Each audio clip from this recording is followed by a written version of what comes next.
Hey guys, I'm Sarah. Every week I comb through hundreds of DIY videos preparing projects for our weekly maker show, Make or Break. Along the way, I find some good projects and some great ones. And right now, I'm gonna share them with you. This is Sarah's top 5 DIY live edge tables. William Walker Company gets us started with number 5. Will was asked to make a live edge table for one of his friends, and he decided he was up for the challenge. Using 2 massive live edge cherry slabs, he wanted to book match them and started shaving down the slabs. He took off about an inch using the router. Then he cut off the excess slab he didn't need and glued it all together.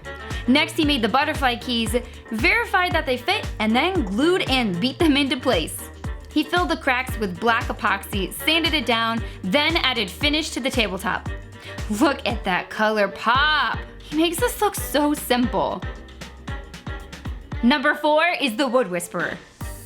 Mark started off his video by drooling over the options of slabs he had to choose from a local woodworker's Disney World, as he puts it.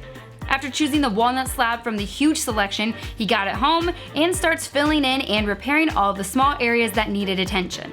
He shows you how to use CA glue for small repairs, but he focuses more on filling in the imperfections with epoxy. Once the tabletop was prepped, he picked up some locally fabricated legs, figured out placing, and attached them using 1/4-inch bolts. His advice that I really appreciated in this video was that you should keep the base pretty simple to not take away from any of the natural beauty of the slab. Alright guys, Crafted Workshop is number 3.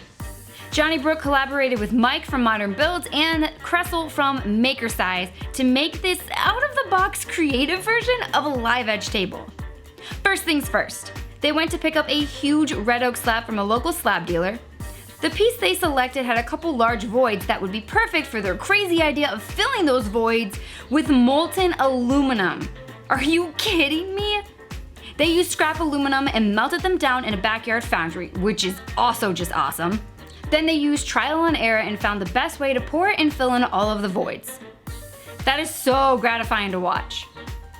They finished up the slab, prepped it for the legs, and got it all assembled and completed. This is sick, guys. Number 2 is Nick from Rad Dad Bills. Okay, so right off the bat, Nick gets busy making both of his large slabs as flat as possible. He used his router to take off about 1/8 of an inch at a time and slowly worked his way through the material until he was happy. Then he made the form that he would need to pour the epoxy. Once the form was ready to go, he prepped the slabs for the pour, laid them in the form, securing them to be sure they didn't move during the epoxy pour. Then it was time to mix the epoxy. So he chose this really pretty dark pigment color for the epoxy, which makes the lighter wood explode with contrast.